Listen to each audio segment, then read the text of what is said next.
વિદ્યાર્થી મિત્રો, વેલકમ.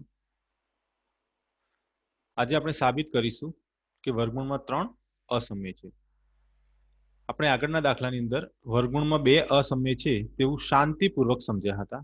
એ જ રીતે સેમ ટુ સેમ રીતે આ દાખલો પણ ગણાશે. આપણે સૌ પહેલા વર્ગમૂળમાં 3 અસમય છે એનો વિરોધાભાસ ધારી લઈશું.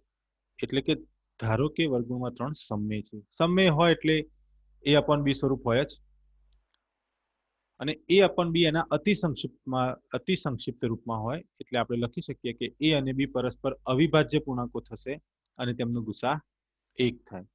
હવે આ જે પદ લખ્યું છે આપણે,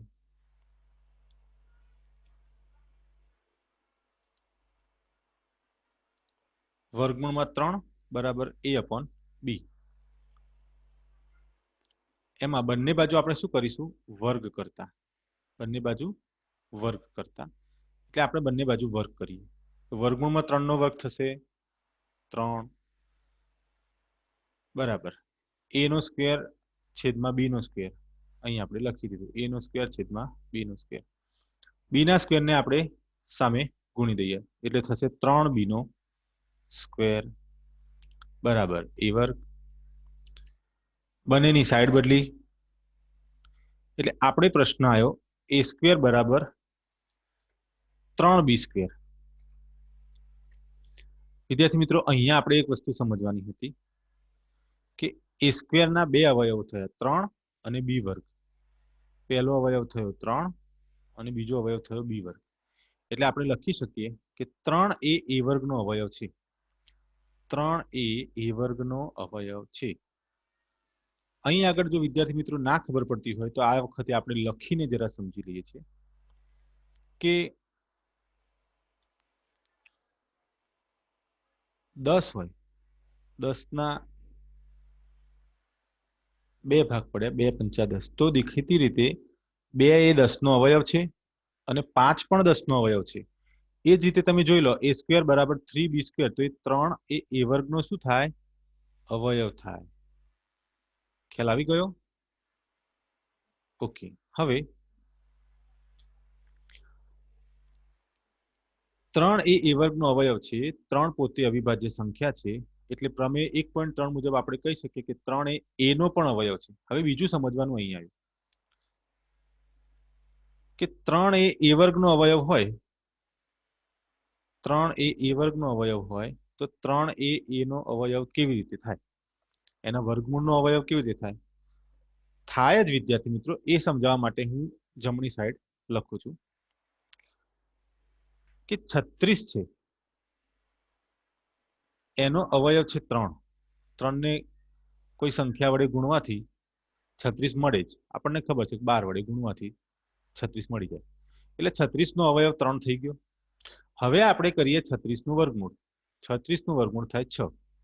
તો સ્વાભાવિકપણે 6 ના અવયવની અંદર 3 તો હોય જ, પછી ભલે બીજા કોઈ સંખ્યા વડે ગુણવા પડે પણ 3 તો એનો અવયવ હોય જ. અને આપણે જાણીએ છીએ કે 3 દુ 6 થાય છે. એટલે 36 નો અવયવ 3 હોય તો દેખીતી વસ્તુ છે કે એનું વર્ગમૂળ કરો એનું પણ અવયવ 3 હોય.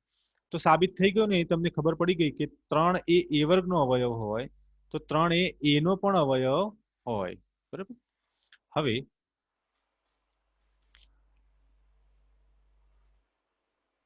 આપણે આગળ વધી જઈએ કે 3 એ a નો પણ અવયવ છે.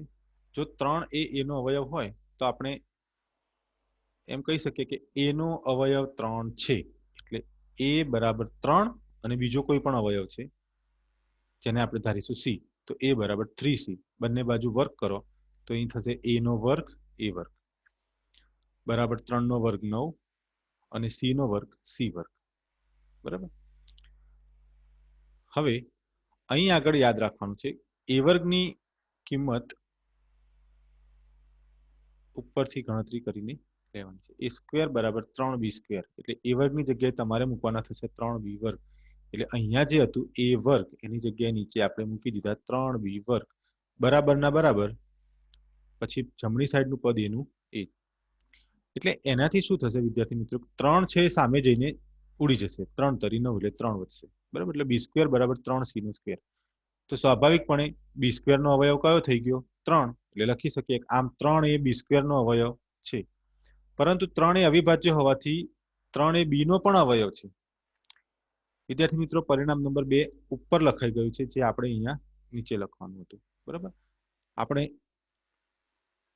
પરિણામ નંબર 2 ઉપરથી અહીંયાથી ચેકી દઈએ છીએ અને પરિણામ નંબર 2 આપણે અહીંયા લખી દઈશું.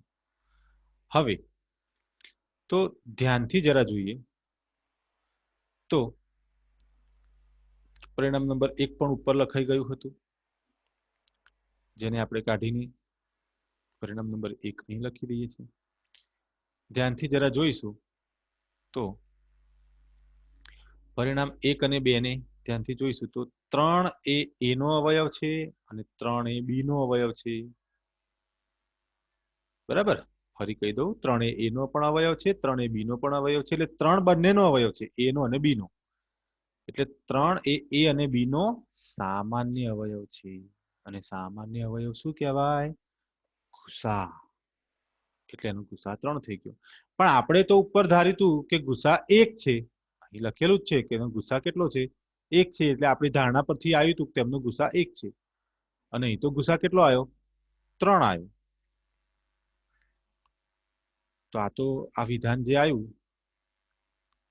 એ તો આપણી ધારણાથી કેવું છે? વિરુદ્ધ છે. તો આપણે કહી શકીએ કે વર્ગમૂળમાં 3 સમય સંખ્યા છે, આપણી જે ધારણા હતી એ ખોટી છે. તો સાબિત થઈ ગયું કે વર્ગમૂળમાં 3 અસમય છે. સમય છે એ ધારણા ખોટી પડી, તો અસમય સાબિત થઈ જાય ને. Is it okay? Okay, thank you.